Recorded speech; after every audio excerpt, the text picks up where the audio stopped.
Hello Affton, I'm Jamie Kotoff. And I'm Evan Scher. Today is October 28th, 2015.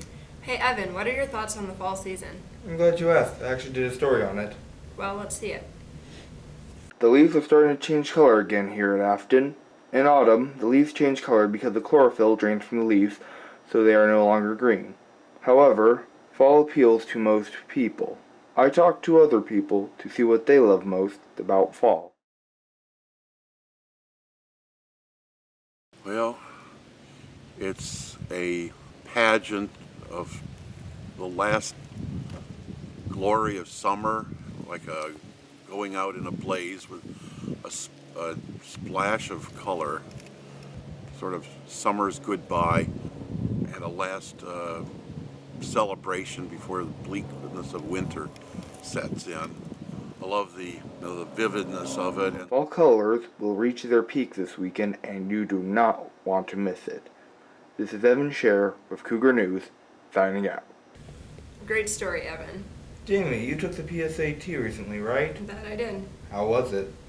You know, why don't we see Ruthie's story on it? Ruthie? Wednesday, October 14th, students took part in the PSAT. To get more information on the PSAT, I caught up with Mr. Banka in the counselor's office. The PSAT is a practice for the SAT. It gives students a chance to practice before they take the actual college entrance exam. It is offered for 10th and 11th graders. 11th graders are given the opportunity, based upon their score, to become a semifinalist for the National Merit Scholarship Program, which allows them to gain scholarships for college, gain different insight about opportunities in college and beyond, and of course the key is getting money. After talking with Mr. Banka, I caught up with a few students to ask them what they thought of the PSAT. I think that the PSAT was a mildly enjoyable test, and I recommend that other students take it. It's a good experience for taking tests, and you get snacks. I actually thought that it was really helpful because it helps you get insight into what to expect when you take a test like that. Also, it has opportunities for scholarships and stuff. So, I mean, if you do well, you're getting an incentive for it, and if you don't, it's just kind of a learning opportunity. That's all for now. This is Ruth Ann signing off. Good job, Ruthie. And now it's time for the Cougar News Teacher of the Week. This is my 6th year teaching, so I was at another school for 5 years before this, and this is my first year at Affton. I went to Webster for my undergrad. I studied studio art and education, and right now I'm working on my master's at Affton. Right now I teach 2D. I have 2 sections of 2D, and then I teach advanced art, and then in that class I have level 1 and 2, and then honors students. Next year I'm teaching AP Studio, which I'm really excited about. I'm figuring that stuff out right now. I love drawing. It's like my go-to. I always have a sketchbook with me and draw whenever I am bored or think of anything that I have to draw. But I also like sculpture and ceramics. I'm taking a metalsmithing class right now, so I'm learning about that. So I really just like creating things and making things with my hands. Good job, Jamie. Thanks, Evan. Hey, the Affton Drumline got second place in a recent competition, right? Yeah, I know. It's pretty cool. Well, Cameron did a story on it. Hi, this is Cameron Tebow from Cougar News. Today I did a story on drumline earning second place at the most recent competition. I sat down and asked Mr. Wells, the band teacher at Affton High School, some questions about the recent competition. When was the drumline group first started? Started a drumline here at Affton in 2012.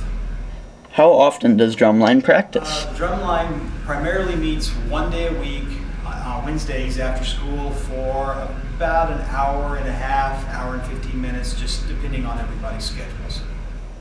Can you tell me about the Drumline's most recent competition?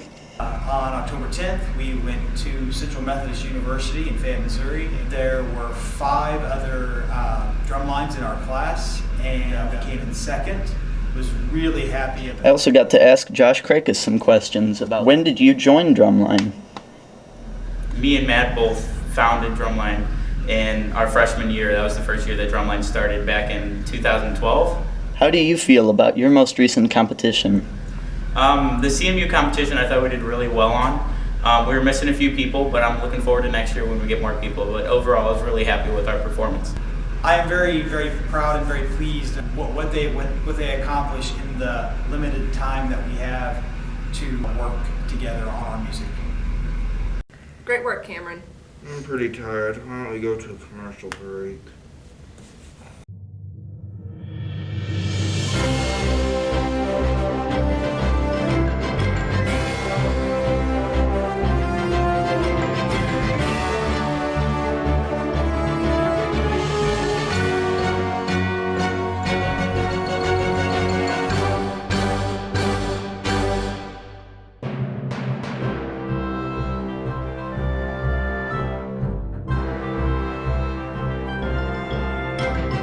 Hey, have you ever wondered where Halloween came from?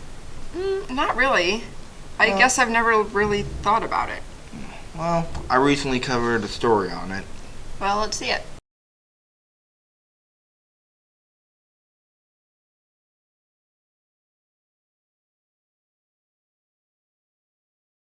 Some people say it goes back to the Roman Empire, but most people not. It goes back to pre-Christian times. Nobody's really for sure exactly how old it is.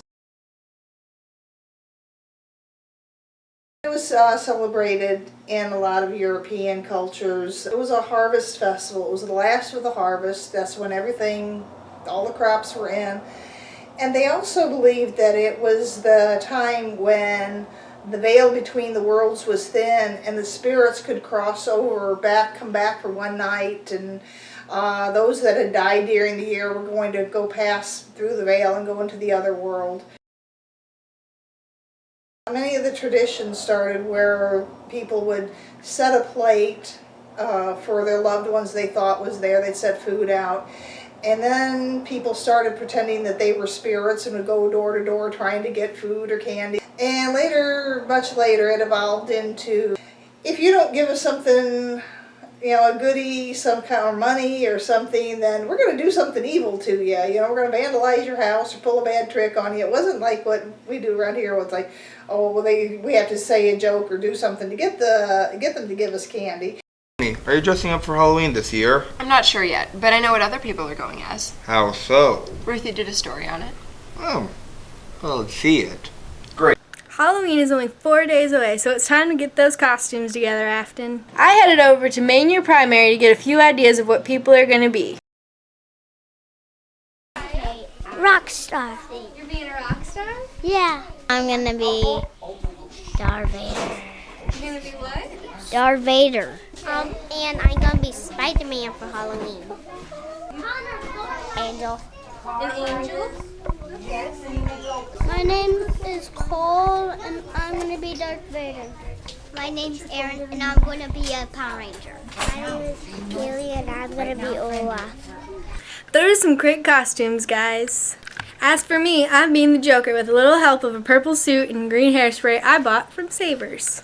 Have a safe and fun Halloween. This is Ruth Ann, signing off. Great job, Ruthie. Knock, knock. Who's there? It's my story on trick-or-treat jokes on Halloween. That's not a good joke. But let's see it. A horrible joke. What is wrong with you? I know. It's supposed to be horrible. If you have lived in St. Louis for the majority of your life, you know that to receive candy on Halloween, you better have a joke prepared to tell to the people standing behind that door. But what many of the residents of St. Louis do not know is that making children work to get ingredients for diabetes is not a regular thing.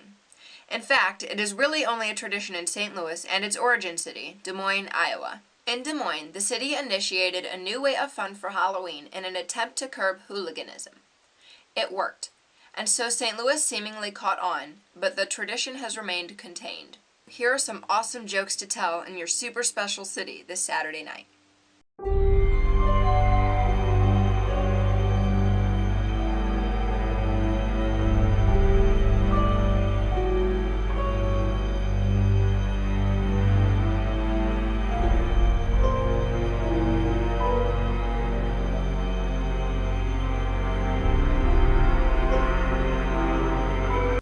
Good job, Jamie. Thanks. You know anyone going to Trick or Treat Street? Me? No. Well, Liam did a story on Trick or Treat Street. Liam?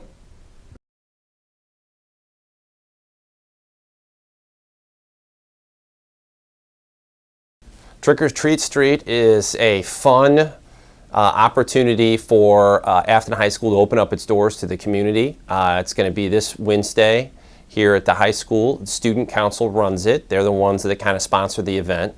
And it goes from 4:30 to 7:30. And it's basically down the main hallway. And parents and community members bring their kids. And it's each club or organization picks a classroom, and then they decorate and have a theme, and they play games, but they give out candy. And it's just a safe, inviting way to have the community come in. Well, it benefits the community more than anything else. I mean, you know, we're inviting people into the building, and they get to be a part of you know, what's going on in the building, the high school. It's a safe way to trick or treat. It's a great public relations situation. It gives our students an opportunity to get back to the community and community service, and you know, it's really just a lot of fun, and it's something unique that Affton does, and my kids have participated. They were here last year and they loved it, and you know, I think it's great that we get to do that. Good job, Liam. Well, that about wraps it up for us. I'm Evan Scher. And I'm Jamie Kadoff. And stay spooky, Affton. Okay. We're